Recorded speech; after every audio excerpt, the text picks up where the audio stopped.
In hierdie 5de deel in ons reeks oor Bybelvertaling, kyk ons na Bybelvertaling voor die Reformatie. En ons gaan so klein bietjie terug na die tydperk voor die lewe van John Wycliffe en Johannes Hus, na wie ons in die vorige 2 dele gekyk het. En ons kyk vandag dan na watter bydra die Waldense gelewer het vir die Bybelvertaling wat ons nou vandag algemeen ken. Nou teen die einde van die 12de eeu, toe die Westerse kerk die Bybel eksklusief in Latyn gelees en verkondig het daar 'n baie eenvoudige beweging ontstaan in die Alpe, in die gebiede van Noord-Italië en dele van Frankryk.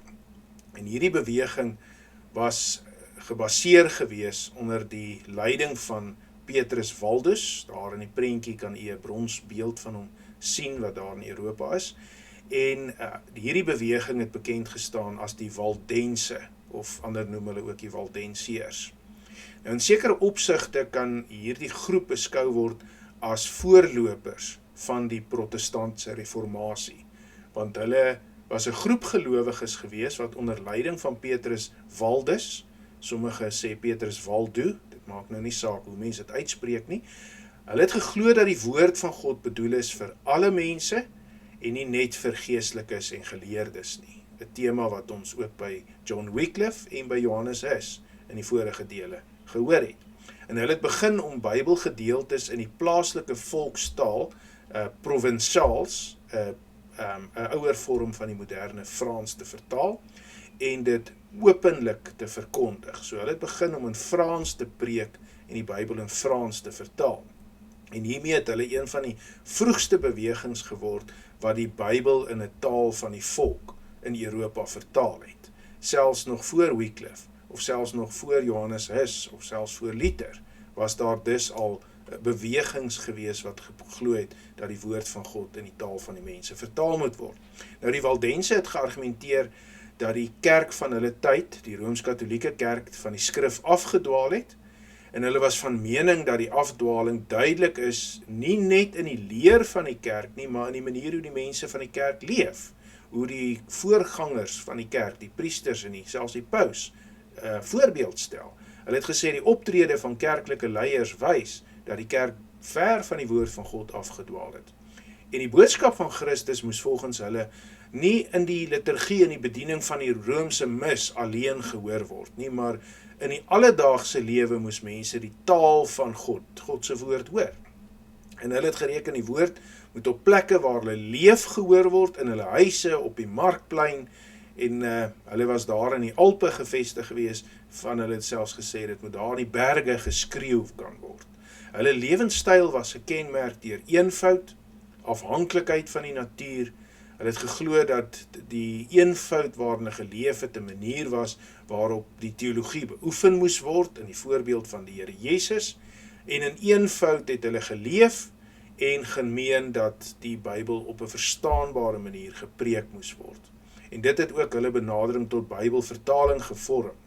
Hulle het aanvanklik begin met die vertaling van die Bybel, net gedeeltes van die Bybel, die evangeliebeskrywings en die psalms, is oorspronklik deur hulle in Frans vertaal, en hulle het gereken gewone mense moet ten minste die woorde van Jesus en die lofliedere van die psalms in hulle eie taal kan hoor. Nou, anders as die meer formele en akademiese vertalingsprojekte wat later eeue na die reformatie ontstaan het, was die Waldense se benadering dat die evangelie moet praktykgerig en lewendig verkondig word, en daarom moet 'n vertaling nie moeilik wees nie, maar so eenvoudig moontlik sodat die mense dit kan verstaan. Hulle het aanvanklik hoofsaaklik op mondelinge oordrag gesteun. Was nie so moontlik gewees om die Bybel so algemeen te vertaal en oor te lewer soos wat dit na die uitvinding van die drukpers was nie. Daar was nog nie tegnologie van die drukpers nie, en hulle was maar beperk gewees ten opsigte van geleerdheid, was nie hooggeleerdes gewees nie. Daarom het hulle Bybeltekste gememoriseer en dit oorgedra deur prediking, deur sang, deur gebed, van plek tot plek gegaan en mense die woord van die Here op 'n eenvoudige manier geleer. Leraars en predikers onder hierdie groep van die Waldense het bekend gestaan as Barbes, nou dit kan ook 'n vertaling wees van 'n vader, 'n geestelike vaderfiguur, en hulle het Barbes, sulke leuke predikers opgelei om gedeeltes van die skrif te leer en dit dan in die plaaslike dialek, daardie plaaslike Franse dialek te preek. En in hierdie opsig kan 'n mens hulle eintlik as vertalers vir die mense beskou, eerder as akademici wat die Bybel vertaal het. Maar hulle skrifverkondiging was 'n soort skrifverkondiging wat eintlik baie naby aan Bybelvertaling was. Hulle het die Latynse dele gelees en dan het hulle dit vir die mense vertaal en dan daarop uitgelê. Dit was deel dan, wat hulle sê dan, van dieselfde taak van prediking was, dat Bybelse gedeeltes moet so vertaal word in die volkstaal, sodat dit op 'n wyse ook verduidelikend vir die mense is. Nou die Waldense het geweier om die Latynse Vulgaat, die amptelike Bybel van die Romeinse Kerk, te gebruik. Hulle het dit, soos reeds genoem, vertaal, en dan op grond hiervan het die Rooms-Katolieke Kerk die Waldense as ketters verklaar. Ons het nou reeds in vorige dele gesien hoe belangrik die Latynse Vulgaat vir die Rooms-Katolieke Kerk van die middeleeue was, en daarom is die Waldense swaar vervolg. Veral onder die Roomse Inkwisisie is hierdie mense in die berge ingedryf en in groot getalle gemartel, doodgemaak, gedwing om te vlug. En daar in die berge en in die grotte van Piemont en die valleie van Savoy het hulle volhard om die Bybel in Frans aan die mense te leer, die Bybel in Frans te vertaal en oor te dra. En hoewel, soos reeds genoem, hulle nou nie die hoogsgeletterde mense was nie, het hulle wel gesnap dat Bybelvertaling bedoel is vir gewone mense op elke plek en in elke taal, selfs daar in die berge. So die Waldense het in baie opsigte die grondslag vir die latere protestantse benadering tot Bybelvertaling gelê, waar die Bybelvertaling tydens die Reformatie en daarna beskou is as genoegsaam, maar dit moet ook verstaanbaar wees vir elke gelowige. Die Reformatie het gesê, die volkstaal is nie 'n bedreiging vir die ortodokse leer nie, maar 'n werktuig in diens van die waarheid van God. Die protestantse Reformatie het geleer, vertaling moet nie net 'n akademiese taak wees nie, maar is 'n roeping van die kerk, sodat mense die Bybel in hulle eie taal kan lees en op die sterfbed, op die siekbed, tydens beproewing, in die kerk, tydens Bybelstudie, in die werksplek, waar hulle ook al beweeg, toegang tot die Bybel moet hê. En hoewel die Waldensiese beweging vir eeue op die kantlyn geskuif is, het hulle wel oorleef. En toe die Reformatie in die 16de eeu Europa getref het, kan hulle met die Calvinistiese deel van die Reformatie vereenselwig word. So hierdie groep het deel geword van die Calvinistiese been van die Reformatie, en die Waldensiese Bybeltradisie, wat gespruit het uit mondelinge verkondiging en die eenvoudige vertaling in die taal van die mense, het later saamgevloei, sodat daar meer 'n gesistematiseerde benadering tot die Bybelvertaling gekom het tydens die latere Reformatie, en mettertyd meer formele Bybelvertalings waarvan ons ook in Afrikaanse paar het, die lig begin sien het. Nou, ons het in deel 3 gekyk na John Wycliffe se bydrae, en ons het gesien, Johannes Hus het veral gekonsentreer op skrifgesag. Ons het in hierdie deel gesien, die Waldense het selfs tydens vervolging volhard in Bybelvertaling en prediking in Frans.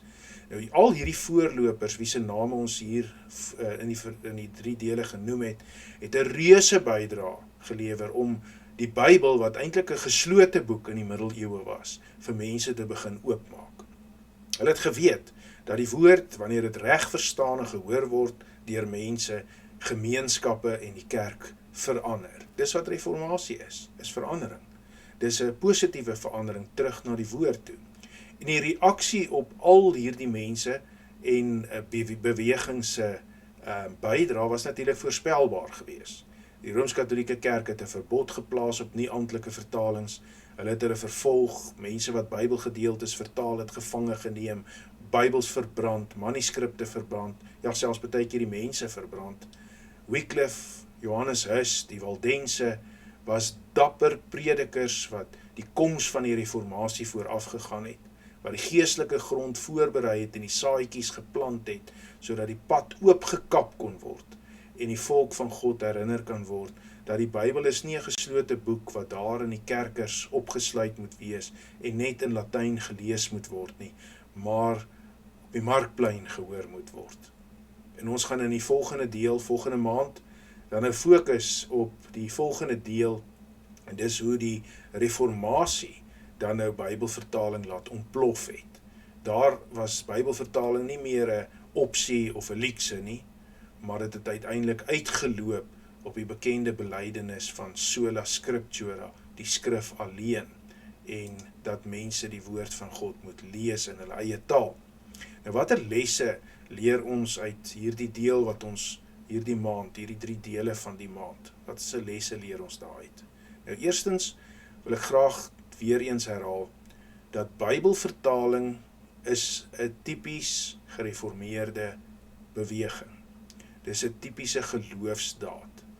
Dit is nie vreemd dat die kerk hulle besig hou met Bybelvertaling nie. Ons het nou gesien dat wanneer Bybelvertaling onderdruk word, wanneer mense Bybelvertaling en die vertaling van die skrif in die taal van die mense onderdruk, dan tree hulle tipies op, soos wat die Rooms-Katholieke Kerk in die middeleeue opgetree het. Ons het ook gesien dat Bybelvertaling is nie net 'n akademiese taak nie. Ja, dis akademici wat met Bybelvertaling besig is, sodat dit op 'n wyse vertaal kan word wat korrek is en wat kan sê, dit is God se woord. Maar Bybelvertaling moet pastoraal en geestelik 'n doel dien. Ons het ook gesien dat die skrif moet altyd in die taal van die mense weerklink en nie so hoogdrawend word dat mense dit nie verstaan nie. Nou samevattend kan ons sê dat die voorlopers het hierdie pad vir die reformatie voorberei. Hulle was voorlopers van die belydenis van sola scriptura, die woord alleen, en in Oktober maand gaan ons kyk na Bybelvertaling in die reformatie. En dis 'n baie gepaste tyd, want ons vier in Oktober maand hervormingsmaand, waar ons dan spesifiek gaan kyk na die bydrae van die reformatie, sodat ons ook uiteindelik die Bybel in ons eie taal kan lees. Baie dankie dat u ingeskakel het. Seën vir elkeen van u. Totsiens.